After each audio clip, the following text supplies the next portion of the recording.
Sejak runtuhnya Kekaisaran Romawi Barat, wilayah kekaisarannya kemudian terpecah-pecah menjadi berbagai kerajaan baru Eropa yang perlahan tapi pasti semakin menyerupai negara Eropa pada saat ini. Runtuhnya Romawi menyebabkan Eropa memasuki masa abad pertengahan yang dipenuhi dengan konflik, perang agama, dan wabah penyakit.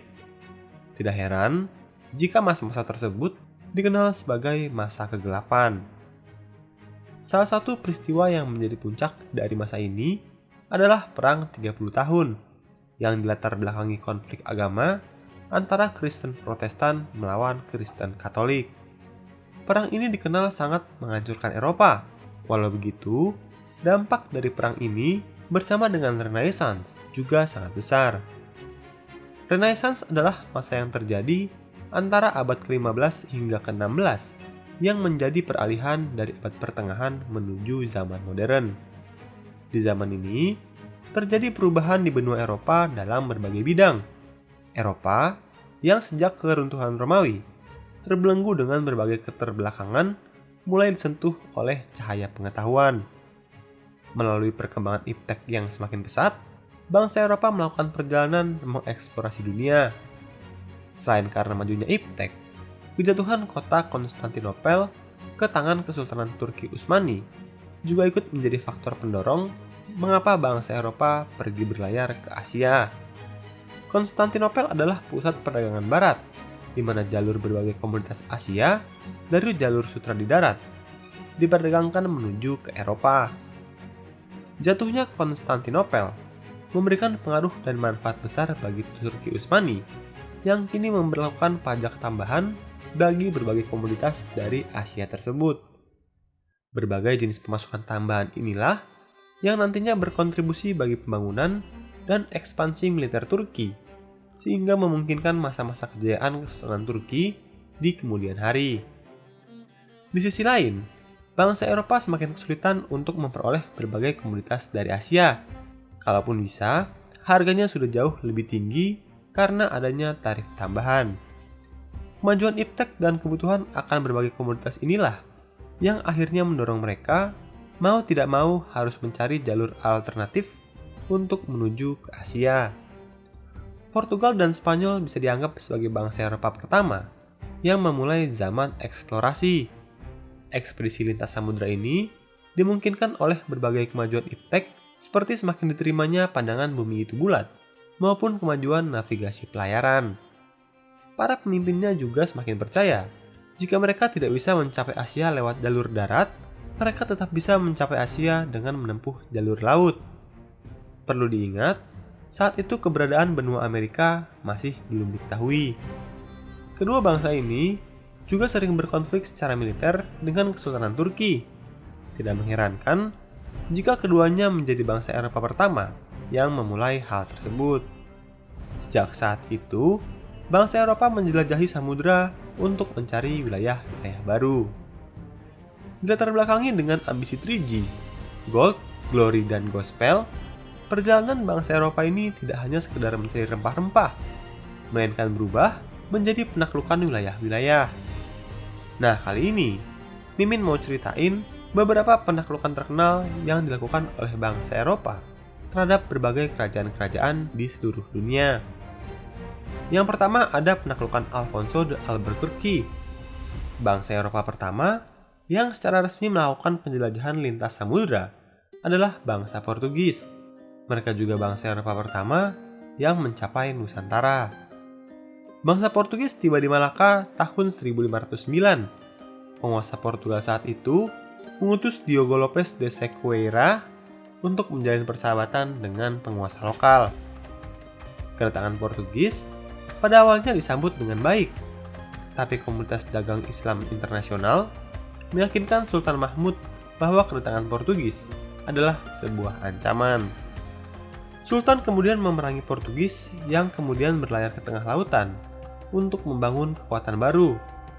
Akibat konflik ini, pada April 1511, Alfonso de Albuquerque melakukan pelayaran dari Portugis ke Malaka dengan membawa sekitar 1.200 orang pasukan dengan 17 hingga 18 kapal.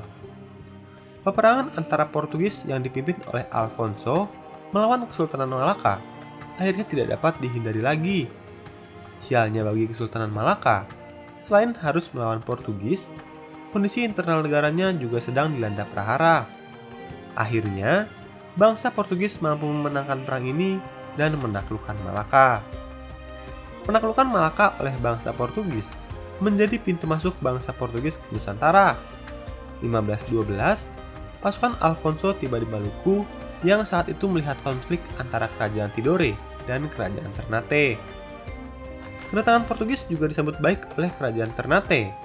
Bahkan Portugis diizinkan membangun benteng yang kemudian dikenal dengan Fort Sao Paulo. Kesempatan ini dipakai dengan baik oleh Portugis dengan membantu kerajaan Ternate melawan Tidore. Namun di balik bantuan ini, Portugis perlahan-lahan mulai memonopoli perdagangan di Ternate. Yang kedua ada penaklukan oleh Diogo Velázquez de Cuéllar. Diogo Velázquez de Cuéllar membawa 300 pasukan dalam ekspedisinya untuk menaklukkan Kuba pada tahun 1511. Ekspedisi penaklukan Kuba yang berlangsung selama 3 tahun ini dikenal akan kebrutalannya. Awalnya, ia bertindak di bawah arahan Diego Columbus. Setelah berhasil menaklukkan Kuba, Velázquez mendirikan beberapa pemukiman Spanyol seperti Baracoa, Santiago de Cuba, dan Havana. Kemudian Velázquez dilantik sebagai gubernur Kuba. Velázquez dan para pendatang baru tidak ingin berada di bawah Diego Columbus secara langsung. Mereka mengadakan pertemuan Cabildo yang memiliki kewenangan untuk bisa berurusan langsung dengan Spanyol. Dan setelah pertemuan ini, Velázquez dan para pemukim Spanyol di Kuba bisa lepas dari wewenang Columbus. Yang ketiga, ada penaklukan oleh Hernán Cortés. 4 Maret 1519, rombongan Hernán Cortés yang terdiri dari sekitar 600 pria, termasuk para budak dari Afrika, kuda-kuda dan artileri, mulai memasuki kawasan Meksiko. Setelah menguasai daerah yang pertama kali mereka injak, mereka lalu bergerak ke daerah Tabasco. Namun ternyata, keberadaan mereka ditolak oleh penduduk lokal. Namun sayang, karena adanya perbedaan kekuatan yang sangat jauh, penduduk Tabasco tak mampu bertahan dari serangan tentara Spanyol. 800 orang Tabasco tewas, sedangkan dari pihak Spanyol hanya 2 orang. Tabasco kemudian menyerah dan bersumpah setia pada pemerintah Spanyol. Setelah Tabasco, rombongan yang dipimpin oleh Cortés terus berjalan menuju ibu kota kerajaan Aztec. Mereka tiba di bulan November setelah berbulan-bulan berjalan dalam medan yang sangat sulit. Kedatangan Cortés ini disambut baik oleh Raja Montezuma karena sesuai dengan ramalan Aztec tentang kedatangan seorang dewa berkulit putih yang akan datang dari timur. Bahkan Raja Montezuma memberikan hadiah yang sangat berlimpah kepada Cortés. Kemudian hadiah besar-besaran ini ternyata menyulut kemarahan masyarakat Aztec. Cortés lalu menyandra Raja Montezuma dan meminta jaminan uang penebusan, serta memerintahkan pasukannya untuk menguasai ibu kota. Pada April 1520, saat Cortés masih bertempur dengan orang Aztec, Diego Velázquez de Cuéllar, yang sebelumnya telah menaklukkan Kuba, memerintahkan pasukannya untuk menyerang dan menangkap Cortés karena sudah bertindak terlalu jauh. Cortés kemudian melawan dan berhasil memenangkan perang. Sementara itu, pertempuran masih terjadi di kota Tenochtitlan, di mana orang Aztec ingin merebut kembali dan mengusir orang Spanyol keluar dari tanahnya. Namun setelah pertempuran selama berbulan-bulan, pasukan Cortés akhirnya memenangkan pertempuran dan sebuah kota bernama Mexico City berdiri di atas keruntuhan kerajaan Aztec. Yang keempat ada penaklukan oleh Francisco Pizarro. Sejak 1524, Francisco Pizarro sudah melakukan perjalanan panjang menuju Peru. Namun upayanya tersebut ternyata masih belum berhasil. 2 tahun kemudian, Pizarro kembali melakukan perjalanan menuju Peru. Dan kali ini, ia sampai di pantai Peru dan kembali ke Spanyol dengan membawa emas, seorang dari suku Inca, dan seekor ilama. Setelah kembali ke Spanyol, Pizarro menjabarkan kepada kerajaan Spanyol mengenai potensi yang dimiliki Peru untuk ditaklukkan, dan tahun berikutnya, ia kembali berangkat menuju Peru dengan beberapa pasukan. Ia tiba di pantai Peru pada September 1532 dengan membawa 177 orang dan 62 kuda. Ia lalu masuk ke dalam pedalaman Peru dan kemudian mendaki pegunungan Andes menuju kota Cajamara, tempat Raja Inca Atahualpa. Saat sampai di kota Cajamara, Pizarro meminta Raja Atahualpa meninggalkan prajuritnya dan menerima sambutannya sebagai wakil kerajaan Spanyol. Saat Atahualpa hanya diiringi oleh beberapa pengiring tanpa senjata, para prajurit Pizarro menyerang para pengiring dan menyandera sang raja. Pasukan Inca yang sangat bergantung pada perintah raja tidak dapat melakukan apa-apa. Sebagai penebusan pembebasan raja, Pizarro ditawarkan banyak emas dan perak, namun beberapa bulan setelah disandra, Raja Atahualpa ternyata dieksekusi oleh prajurit Spanyol.